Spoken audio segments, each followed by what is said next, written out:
Benches کی formation کے لیے سینئر ججز کی کمیٹی بنائی، اپنے پہلی ہی کیس کے لیے تمام ججز کا فل بینچ بنایا۔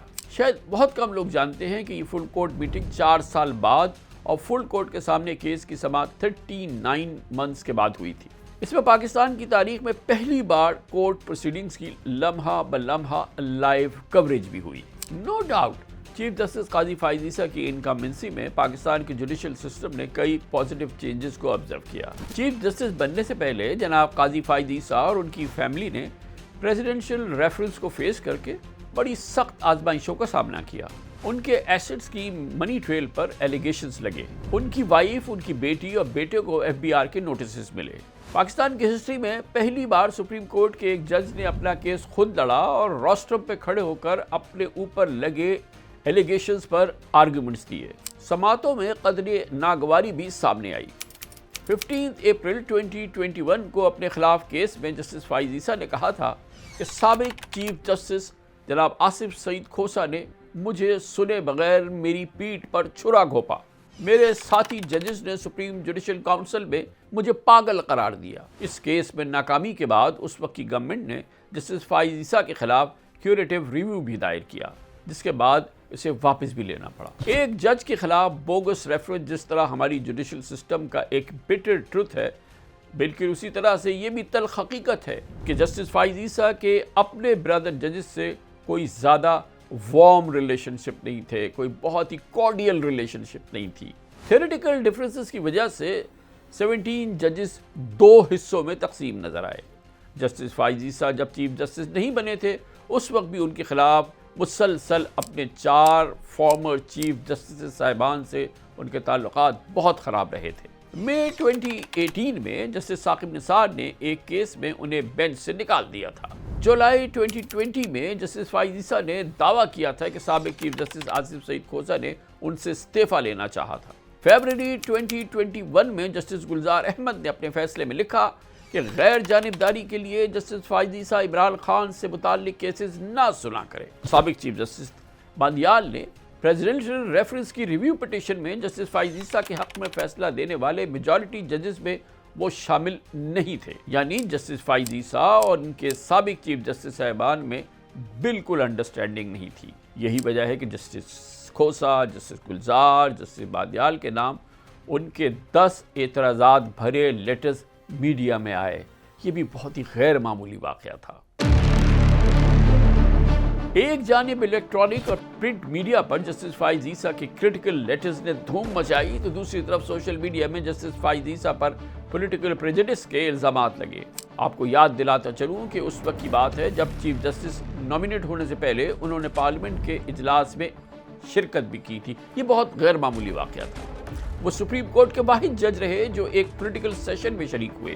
سوشل میڈیا پہ کامنٹس بھی آئے کہ زرداری صاحب کے ساتھ کندھے سے کندھا ملا کر گھنٹوں عمران خان مخالف اور اینٹی جوڈیشری اسپیچز سنی اور ان سے ان کا نان پولیٹیکل امیج متاثر ہوا۔ چیف جسٹس فائز عیسیٰ پر مخصوص پولیٹیکل بائس سے متعلق امپریشن اس وقت بھی بڑھا جب فیبروری 2024 کے الیکشن سے پہلے ان کی سربراہی میں جسٹس محمد علی مظہر اور جسٹس مسرت حلالی کی بینچ نے یونینیمسلی پی ٹی آئی سے بلے کا الیکشن سمبل واپس لے لیا۔ اس کے بعد الیکشن کمیشن نے پی ٹی آئی کو بطور پولیٹیکل پارٹی الیکشن سے باہر کر دیا۔ اس فیصلے نے الیکشن 2024 کی کایا پلٹ دی۔ الیکشن میں پی ٹی آئی اپنے نام، اپنے الیکشن سمبل، بلہ، اپنی لیڈرشپ سے محروم ہو گئی، جبکہ اس کے الیکشن میں بہت بڑی کامیابی کے امکانات تہس نہس ہو گئے۔ اس صورتحال کے باوجود پی ٹی آئی کے درجنوں امیدوار الیکشن جیت گئے، مگر الیکشن جیتنے کے بعد بھی ان کے لیے سنی اتحاد کونسل میں شامل ہونے اور ریزروڈ سیٹس لینے کے لیے ایک نئی کنفیوژن نے جنم لے لیا۔ 12 جولائی کو چیف جسٹس فائز عیسیٰ کی سربراہی میں 13 ممبر فل بینچ میں سینئر جج جسٹس منصور علی شاہ سمیت 8 ججز نے میجورٹی ڈیسیشن سنایا اور قومی اور صوبائی اسمبلی کے 77 سیٹس پی ٹی آئی کو دینے کا حکم دیا۔ چیف جسٹس جناب قاضی فائز عیسیٰ مائنورٹی میں نظر آئے۔ Read all the judgments of this court which introduce the doctrine of necessity, and all of them rely upon the justice principle, because I can define justice any way I want to, someone else will define it any other way. Complete justice is to broaden the vision, see the whole transaction. There has been a grave constitutional violation by excluding a political party on the basis of misinterpretation of the provisions and a judgment of this court. So now, indirectly, this apex court would be validating a grave constitutional violation and thus invoking the doctrine of necessity again, ignoring the elephant in the room.